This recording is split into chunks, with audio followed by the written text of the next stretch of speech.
we recently came across one of the books that our kids had when they were tiny. There was this book, which obviously was advertising itself as having a story for every day of the year, as the title included the phrase 365 stories. But if only David had wanted to do a different story each day. Instead, he somehow latched onto this story about the old car. Even the word story is a bit generous, because nothing actually happened. It was just half a page with, I think, at least a pastel colour picture of a rusty old car left to moulder in a forest somewhere. I suppose you could say it was descriptive, but that's about all. No action, but just basically a statement that there was this car making the forest untidy, and a kind of a half wish that it hadn't been dumped there. But David loved that story. He asked for it over and over, day after day. Goodness knows why. And he got to know it so well that when I just had to try and liven it up by seeing whether I could miss out some of the tedious words, no, I was corrected and given something of a Paddington hard stare. Oh, if only I could have progressed to reading some Paddington stories instead. But there are some stories that are meant to be retold, aren't they? Just like some films that are meant to be watched over and over. Think Christmas and they all pop out of the box again. Think Miracle on 34th Street. Actually, I don't think I've ever seen that one, but it comes on every year. And there's White Christmas, and there's The Wizard of Oz, and more recently, Mr. Bean and the Christmas Turkey. Oh, and don't forget the Nativity story itself, of course, which we still retell every year. There are some events, some stories that don't just tell us a series of events that happened, but they start to tell us who we think ourselves to be. Those things that are foundational to our family, perhaps. And I remembered that original TV series, Roots, which I think was 1977, and there's a good title for this, because each successive generation is taught their family background, their roots, all the way back to the original young man captured in Africa and transported to what is now the USA. That boy who was forced to call himself, I remember at the end of the first TV episode, by the white man's name, Toby, but who remembered and made sure that all his descendants remembered his true name, Kunta Kinte. Stories like that tell us who we are. And the story that we read just a moment ago, though I'd insist, we're not just talking story here, we're talking history. That would be told down through the generations of the Jewish nation, because it told them who they are and whose they are. The basic facts are quite dramatic and quite easy to remember. The Hebrews are finally fully freed from Egyptian captivity as God intervenes to defeat Pharaoh's army. But there are lessons for them to learn from what happens here that we also need to learn too, I think. After all, it is the same saving God who is now our Heavenly Father. So this morning I've got some headings: trust even when you're confused, think through your grumbling, understand God's hand in history, and believe what you see God has done. Let's start with this one: trust even when you're confused. We left things last week with the Hebrew people exiting Egypt. Finally, the confrontation between Pharaoh and God had reached its awful, fatal conclusion. At midnight, the Lord struck down all the firstborn in the land of Egypt, from the firstborn of Pharaoh who sat on his throne to the firstborn of the captive who was in the dungeon, and all the firstborn of the livestock. As a result of that, the Egyptians were urgent with the people to send them out of the land in haste, for they said, "We shall all be dead." Near the end of chapter 13, we get a description of their first few steps away from captivity. When Pharaoh let the people go, God led the people around by the way of the wilderness toward the Red Sea. And although it says the people of Israel went up out of the land of Egypt equipped for battle, well, they might have been physically equipped, but I don't think they were anything like mentally equipped for battle. Although it seems to start off reasonably enough, and they moved on from Succoth and encamped at Etham on the edge of the wilderness, well, then things seem to start going a bit awry. And that's where we start, chapter 14. Then the Lord said to Moses, tell the people of Israel to turn back and encamp in front of Pi-hahiroth, between Migdol and the sea, in front of Baal-zephon. And you shall encamp facing it by the sea. Now, it would be nice if at this point I could put up a map on screen to show you the route, but unfortunately, most of these places can't be identified with any real certainty. But you can see the problem with that word back, can't you? Why on earth would they turn back? What's the point in that? Perhaps people would even start to ask, does God really know what he's doing, letting us wander around apparently aimlessly like this? And that's precisely it. It is designedly apparently aimless. God is intending that the Hebrews should look as if they're lost. And then, maybe even worse, it seems that they end up in a terrible boggy place that is impassable. It's a dead end. But that is precisely God's intention. For Pharaoh will say of the people of Israel, they are wandering in the land, the wilderness has shut them in. And that will prompt one final cataclysmic conflict between God and Pharaoh. Israel ripe for re-picking will be too much of a temptation to resist. And I will harden Pharaoh's heart. He will pursue them, and I will get glory over Pharaoh and all his host, and the Egyptians shall know that I am the Lord.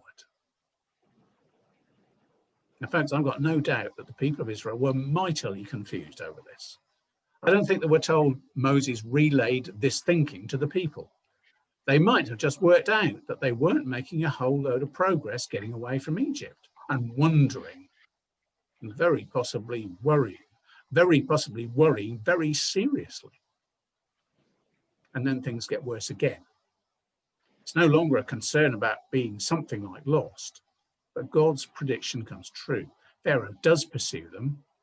But first of all, it doesn't seem to focus on their being lost and therefore still accessible. Instead, there is a realization of the economic impact of this large free labor force disappearing over the horizon. So verse 5, when the king of Egypt was told that the people had fled, the mind of Pharaoh and his servants was changed towards the people. And they said, what is this that we have done, that we have let Israel go from serving us? Well, here you might say, hold on. It was just a few days earlier that Pharaoh's firstborn son had died in the middle of the night, and Pharaoh orders the Hebrews out. So how come there's this now surprise when he's informed that they have fled? I think what might explain that is that originally Moses had demanded what appears to be a temporary exit for the people. Then they said, this is Exodus 5, verse 3, the God of the Hebrews has met with us. Please let us go a 3 days journey into the wilderness that we may sacrifice to the Lord our God. But now, back in Exodus chapter 14, it's reported that these Hebrews are not coming back. They have indeed absconded. And just as with coronavirus, balancing human cost and economic cost, Pharaoh's loss of his own son, Egypt's loss of thousands of firstborns, that is balanced against the loss of all that slave labor, and economics win. So he made ready his chariot and took his army with him, and took 600 chosen chariots and all the other chariots of Egypt, with officers over all of them. The Egyptians pursued them, and all Pharaoh's horses and chariots and his horsemen and his army, and overtook them, encamped at the sea by Pi-hahiroth, in front of Baal-zephon. So now the Hebrews' concerns are very definite. There is an army on the horizon.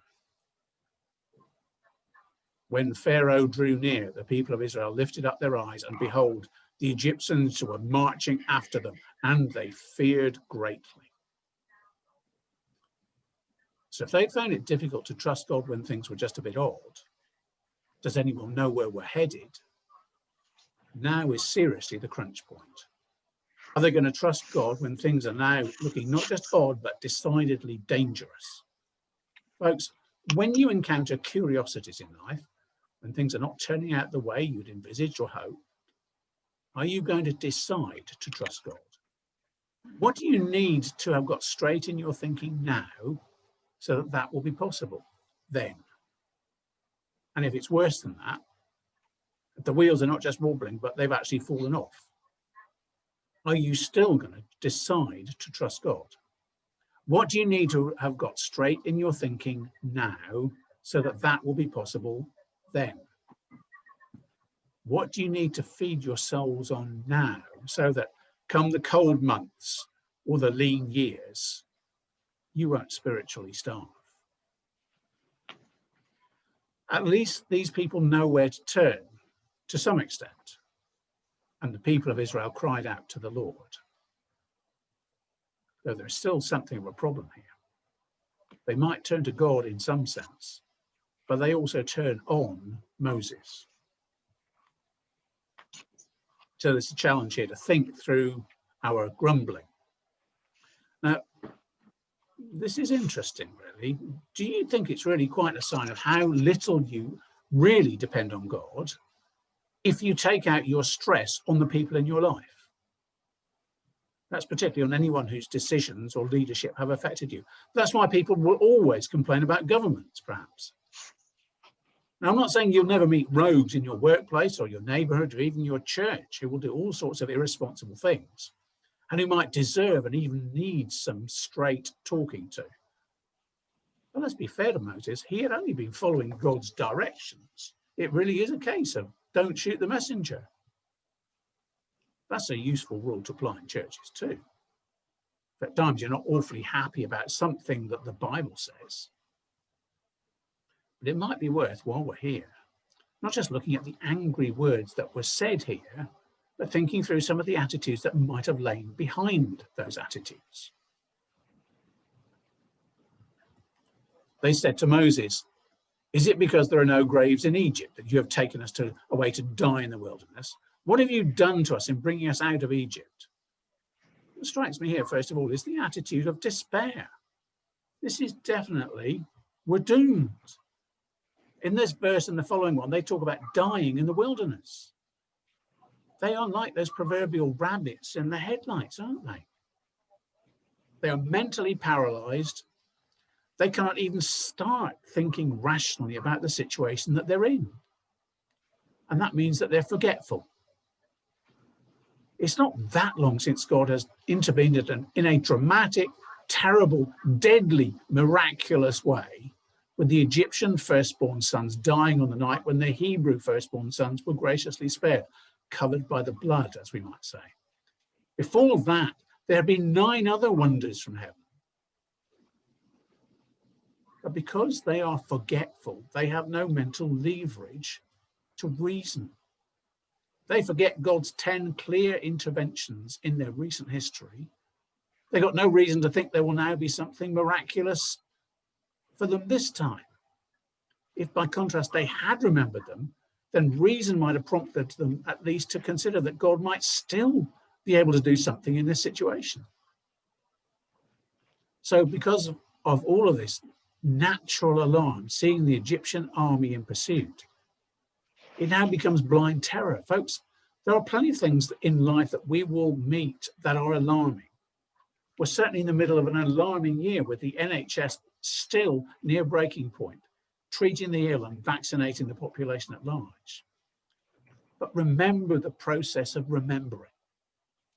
Think about how thinking things through can bring calm and hope again. Right in the middle of the book we call the Lamentations of Jeremiah, there's one moment when the clouds part and the stars are visible again. There's plenty of darkness around, but this I call to mind, and therefore I have hope. The steadfast love of the Lord never ceases. His mercies never come to an end. They are new every morning. Great is your faithfulness. The Lord is my portion, says my soul. Therefore I will hope in him. The Lord is good to those who wait for him, to the soul who seeks him. It is good that one should wait quietly for the salvation of the Lord. But back in Exodus again, just look at the second of these two verses where Moses is getting it in the neck. What else do you see here in verse 12? Is not this what we said to you in Egypt? Leave us alone that we may serve the Egyptians, for it would have been better for us to serve the Egyptians than to die in the wilderness. See, there is a repeat there of die in the wilderness. But do you see something there of fear of the unknown? One thing that we will need to tackle for ourselves over the rest of this year, as hopefully life returns to something like normal in the UK, and we can actually meet in person again. I'm sure there will be the temptation to just go back to exactly what we knew and did before. But will that be because it's better, or because we didn't have the gumption to do something different from which could turn out to be better? There is this fear of the unknown. Folks, this church is slowly approaching a bigger crisis for us than coronavirus. Over the next few years, we, or on this occasion, it's fair for me to say you, are going to be forced to take some daring decisions about the future of the church. If God does not send a substantial group of new people here, and perhaps it is time we started praying seriously for this, then just the same old will mean that the numbers will just dwindle, the doors will close. If you wait until you can afford to employ a new pastor, it might quite possibly be too late. It might be time now to start thinking radically. Are you going to trust God that something different, something currently unknown, something currently we've not done before, in the future could still be okay? But coming back to that verse again, there's something else I think we should note here. It's the thinking that the world offers us, for sure, something that is better than what the gospel offers to us by faith. It's the thinking that life in captivity was not that bad after all. And to be honest, that's a bit of a stretch. It wasn't that far back in Exodus that we read about the Hebrews despairing of their situation in slavery. Remember chapter 2?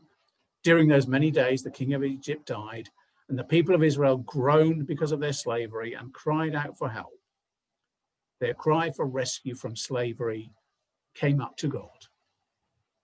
Over the succeeding chapters, that slavery, the conditions of that slavery, got even worse. Yet when it comes to the crunch, being a slave can seem preferable to being saved. I know it sounds odd when you say it like that, but it's realistic. Just on a human level, they say that people can become institutionalized. If someone's been in jail for so long, it can be that they're no longer able to come to terms with life outside again when they're finally released.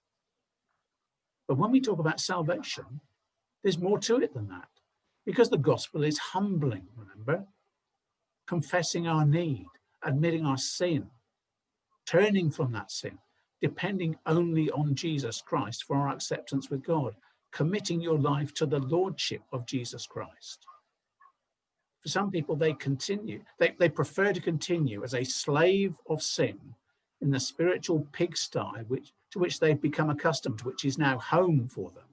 And they've persuaded themselves it's not that bad after all, rather than bowing the knee even to the grace of the Lord Jesus Christ.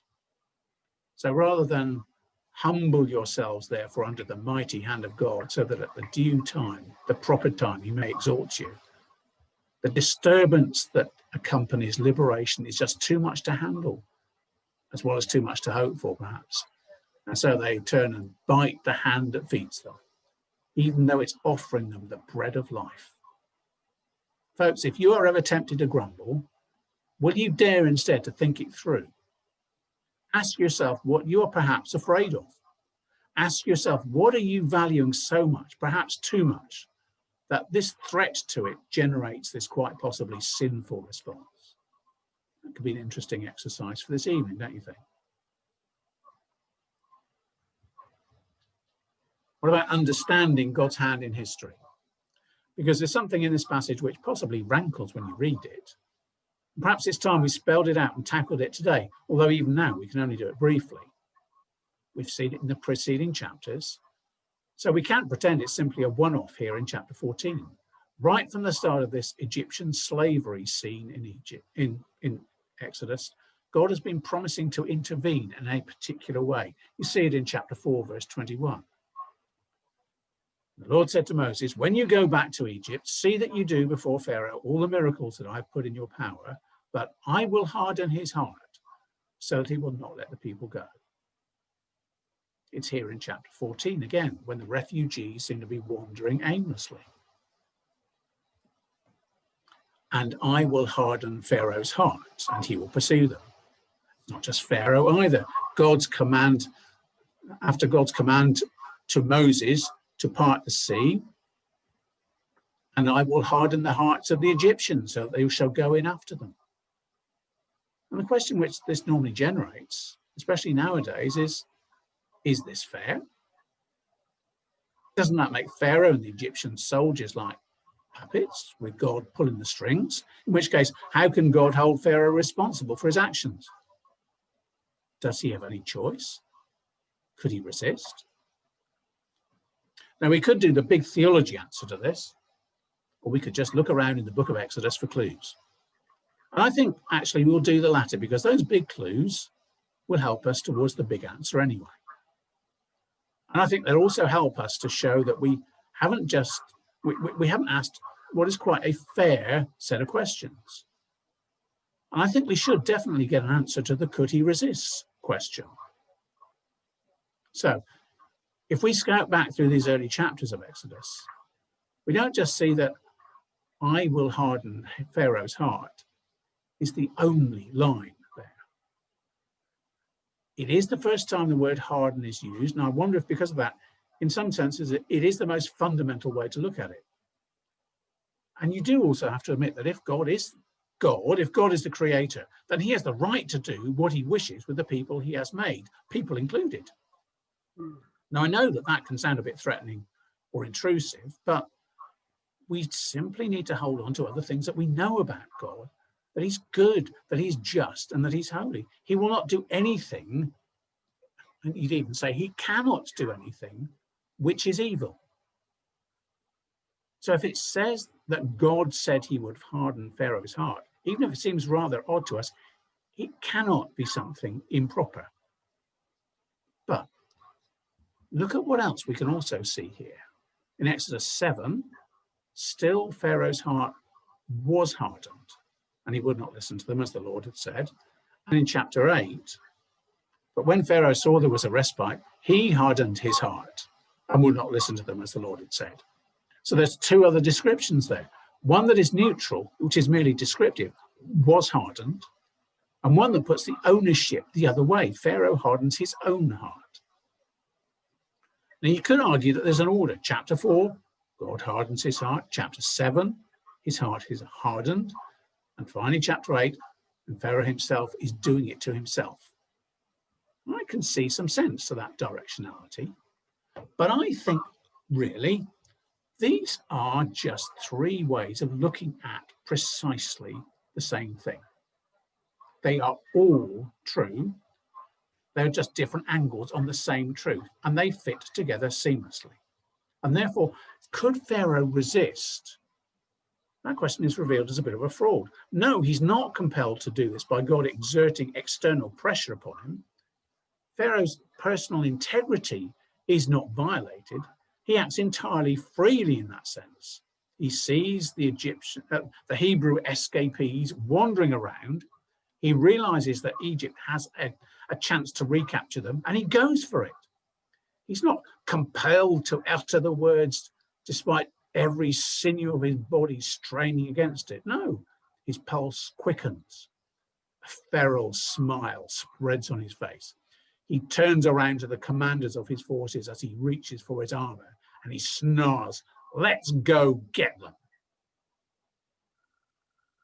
And that should be a huge relief for us as we contemplate history and politics. Look at this big claim from the New Testament.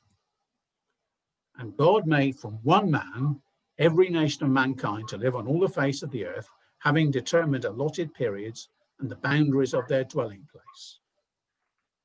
And think of your map of the world.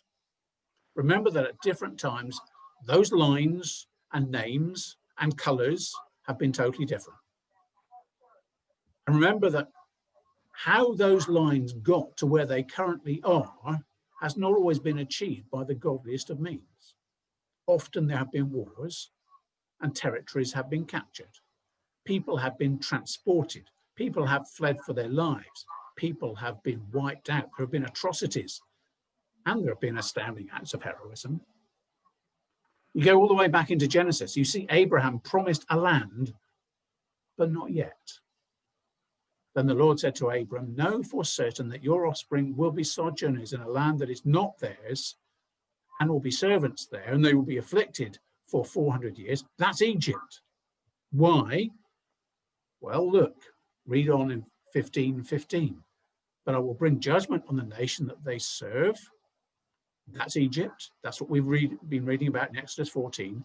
And afterward, they shall come out with great possessions, and they shall come back here in the 4th generation, for the iniquity of the Amorites is not yet complete. God is behind all of that justly and sovereignly. And the Amorites are not compelled to perform whatever that finally disqualifying iniquity might be. They just do it freely. And it is their last straw. So right now, look across the Atlantic, that sad and almost shameful transition of power between the 45th and the 46th presidents of the US of A. Did God bring Trump to office 4 years ago? Yes. And the voters voted him in. Did God bring Biden to office 4 days ago? Yes. And the voters voted him in despite allegations to the contrary. And both of these men may be and have been blessings and curses to that country in different ways. But we hold on to one big thing in all the political meanderings of nations. God is still at work with purposes of grace. Why this or that boundary or ruler, come back to Acts 17, having determined allotted periods and the boundaries of their dwelling place, that they should seek God and perhaps feel their way toward him and find him. And so Israel is to be set free from Pharaoh, to be that promised blessing to the world. Pharaoh's hold has to be finally, devastatingly, unquestionably broken for God to be seen to be gracious. I will bless those who bless you, and him who dishonors you I will curse, and in you all the families of the earth shall be blessed. And for God to be seen to be glorious. And I will harden Pharaoh's heart, and he will pursue them, and I will get glory over Pharaoh and all his host, and the Egyptians shall know that I am the Lord. We need to trust that God remains this gracious, sovereign God right up to the end. We might despair of politicians. In fact, that would be quite easy. But we must never despair of the God who moves nations around this chessboard of his planet Earth. Remember what Jesus said by way of warning and encouragement. And you will hear of wars and rumors of wars. See that you are not alarmed, for this must take place, but the end is not yet. It is still all under control with God's purposes of grace. Read on in Matthew 24. But the one who endures to the end will be saved, and the gospel of the kingdom will be proclaimed throughout the whole world as a testimony to all nations. And then the end will come. I'm thinking that we'll focus a bit more this evening on the details of the opening and then closing of the Red Sea. By the way, it's not necessarily the Red Sea as we think of it nowadays. We'll mention that as well. We'll include some of that this evening. And that stuff about fear not and stand firm and see the salvation of the Lord, which he will work for you today. That too. Because don't think you have the full works of these talks just by being here on Sunday mornings. Come in on Sunday evenings. Ask those questions you've been itching to ask. Think through the applications for yourselves in a bit more detail. Even without Arthur's sandwiches at present, it's still worth coming back for. And many a sermon has been preached on that verse on screen alone. But although there's all that very graphic stuff from the center of the chapter, summed up in those, they're very memorable images, aren't they, from that old film of the Ten Commandments, Charlton Heston in a beard, the very classic image of Moses. We'll leave that until this evening. But there's one more point I want us to see here before we finish, from the last verse of the chapter. All the action is finished, but I think this is really quite significant. Believe what you see God has done. So here's your potted summary of the events of the chapter in verse 30. Thus the Lord saved Israel that day from the hand of the Egyptians, and Israel saw the Egyptians dead on the seashore. That's quite a somber summary, really, isn't it? Well, that reference to rafts of corpses washed up on the tide line. Notice that we're not told there that Pharaoh died in all of this catastrophe. Well, it's not often that the leaders instigating the campaigns end up as cannon fodder, is it? It's the rank and file who typically end up paying the price for the politicians' showy words. But here's a positive note to finish on. Israel saw the great power that the Lord used against the Egyptians, so that the people feared the Lord, and they believed in the Lord and in his servant Moses. That story with a temporary parting of the waves and all that is the stuff of Hollywood blockbuster movies. That's dramatic, obvious power, evidenced all the more by the heaps of bodies that will start to stink as the sun climbs in the sky. And the people stop grumbling. They start a very healthy fear of this mighty God who has chosen them as his people. They start to believe in the promises he's made. They've seen with their own eyes that God keeps his word. They even grant that Moses was right to say and do what he said and did. But let me take you to a different scene of triumph. A triumph which had even greater effect. Although you could also say it had the opposite effect. In Matthew's Gospel, chapter 27. And Jesus cried out again with a loud voice and yielded up his spirit. And behold, the curtain of the temple was torn in two from top to bottom, and the earth shook, and the rocks were split. The content of that loud voice, I think we go to John 19 for that. When Jesus had received the sour wine, he said, "It is finished." He bowed his head and gave up his spirit. And that triumph is marked not by death, but life. The tombs also were opened, back in Matthew's Gospel, and many bodies of the saints who had fallen asleep were raised, and coming out of the tombs after his resurrection, they went into the holy city and appeared to many. Folks, those Hebrews who escaped Egypt see the bodies on the shore. And we look back to the cross and see, by contrast, an explosion of life. They believed in God's servant Moses, who died a few years later. We believe in God's son Jesus, who died and rose and lives and reigns forever. The Hebrews believed what they saw God had done through Moses. We believe what we read God has done through Jesus Christ. The people of God stand gazing down on the shoreline, or looking back to the cross and then the empty tomb, finally knowing who they are and whose they are, and at what price we've been bought.